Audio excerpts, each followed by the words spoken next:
Welcome to this week's episode of the 3-Point Play. This week's sports focus is...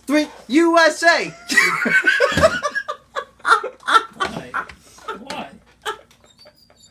Why? It was going so well. I did tell him. Why? It's fine. You didn't have this didn't have to happen. Yeah. I had to jump in He front. could have continued off that. But doesn't it cut into the 3-point play?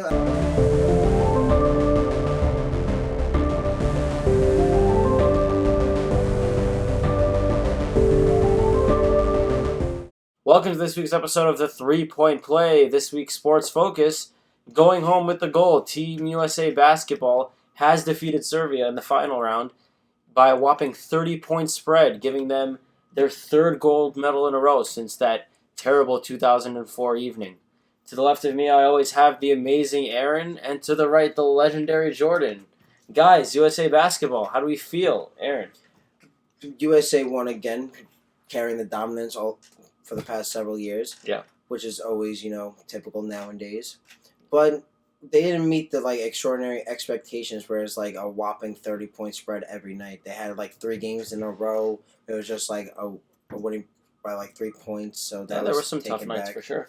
Well, yeah, because they didn't have an excessive amount of offensive juggernauts who were going to shoot the ball 15 times, and plus they weren't getting on the break that much because every country knew the game plan. If you foul them right away when they push the ball, they're not going to get the easy buckets to give them the momentum to blow you out. Yeah, I mean, one thing that we definitely didn't expect is that defensive presence that we saw. This is a team of Swiss Army knives. A lot of these guys can do it all, and, for most nights, they didn't even bring it. It's as if they lost all their defensive talent. They seem very lax on the defensive end. I think I can give you an answer for that. Sure. This is USA Basketball. It's not the NBA. I just can't imagine they're going to give up their bodies in the same way, risking injury or anything of that sort. Okay. I mean, they don't even need to really try that much. The amount of talent that USA Basketball has had and coveted over the years is tremendous, and going up against that is a huge challenge, and it allows a lot of these players to just turn it on whenever they want.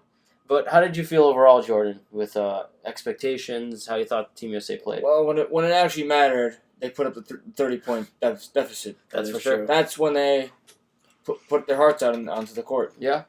I mean, we saw it against Argentina as well. Maybe they just sucked. They might have lost the step Argentina from that 2004 team, but seeing Manu Ginobili that one last time for Argentina was definitely really amazing. Yeah, it was a nice moment.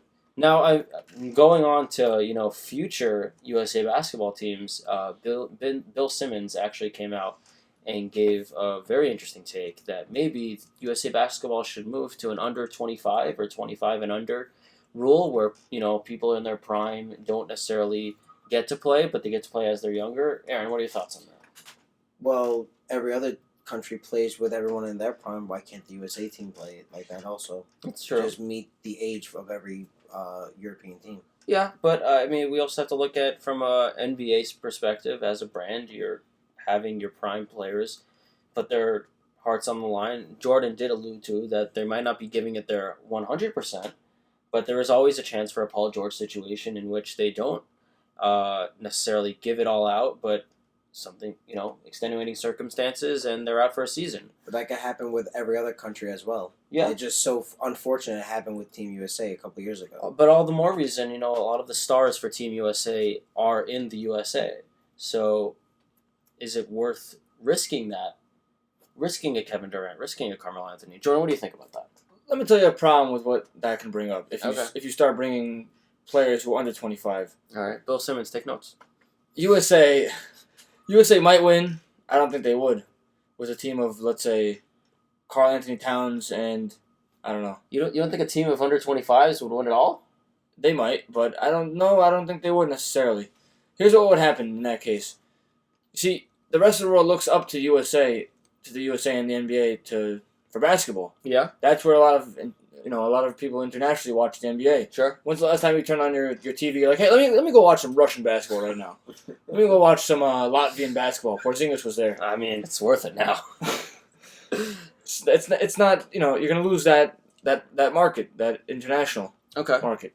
I mean, but with the NBA becoming a more globalized sport, it's becoming easier for these teams to see USA players and USA teams. A lot of them follow teams at this point.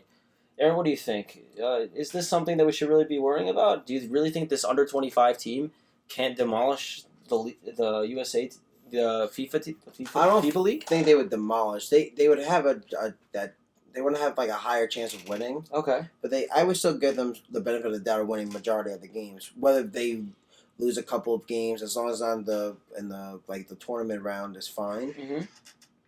But with the 25 and under, you have to remember they're probably not going to be as physically strong as let's say Serbia, for example. They were a very big and physical team. Yeah. As well as Australia, and they literally went elbow to elbow with Team USA men. So you would have these younger guys doing it. They probably would get worn out and not play as high of a level as they usually would.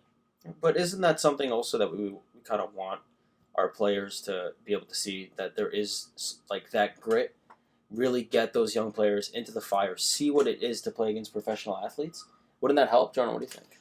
Well, at the same time, you're also risking their bodies and the future stars. Yeah. By putting them out there instead of the older players. Well, some of the younger players, I mean, play for these Olympic teams. Anthony Davis was on the last one. Yeah, but that was because for some reason, they were doing that whole one college kid player, because they did with J.J. Redick in 08. Mm-hmm. And he dominated. Well, didn't dominate, but Who dominated? He did very good. Who? Anthony Davis. Oh, yeah, in the 2 minutes he played in. No, I think he played a little more than that. Played maybe 4 minutes. It wasn't anything that I was ridiculous. It was just single digits. I remember seeing some highlights, him just jamming over players. Because on that team, he didn't have to do anything. They were blowing teams out by 40, 35. It was easy for him just to sub on the court for 2 minutes, have a highlight block or a highlight dunk. So you're just saying anyone could have done it? No, yeah, you could, but it's with that team. This team probably not, because they didn't have that many blowouts. They had several. All right. They had also those 3 games. Just I don't think we need to focus too much on the blowouts. I think the blowouts were just the players not giving it their all, and I think that yes, the younger players would definitely give it their all because it's their first chance to show who they really are, because they are the stars of the future, and they really want to get on that international floor and show everyone what they can do. And on top of that, it also gives them a chance to show off their talents, each and every one of them individually. And I think their talents alone would take them to the promised land. I don't know about that. They have the talent. Obviously, their talent would, just on paper, would do that. But if you step on the court with that physical, play with the older men, it's going to wear you out. Okay. And they play every other night, every other 2 nights. Yeah. So they're going to get worn out and tired. 12 men deep. I didn't see much of Harrison Barnes this time. Yeah, but these men of let's say Paul George and DeMarcus Cousins and Durant of that age are more physically mature, so they could bump into these people. They can go elbow to elbow. I don't know. It definitely gives something worth discussing in the future. Let me tell you the bottom line. Okay. Those players deserved to be there. Carmelo Anthony, Kevin Durant, Klay Thompson. For sure. That's their spot. Excellent to bottom lose. line. Yeah. But at the same time, they are risking the chance to not win an NBA title. Is that what's more important? But the younger kids could do that as well. They'd be losing their... They could be losing their entire future if you're looking at it that way. But realistically, though, the bigger portion of the cap goes to these prime players. And you're allowing a scenario in which one of these prime players goes down for a non-NBA related reason. Yeah, but let's say the younger kids, it's not as much of prime though. It's not as much of a hindrance. Reach to their. Let's say D'Angelo Russell, for example, with the potential of him being a face of a franchise. I think Kobe would just laugh. Besides that, he could be a potential face of the franchise. Let's say he were to get hurt on Team USA play. Okay. And there's an injury to the point where he does become the face of a franchise. He's not a star player. That ruins his entire career. And that could have been the potential next Kobe. Exactly.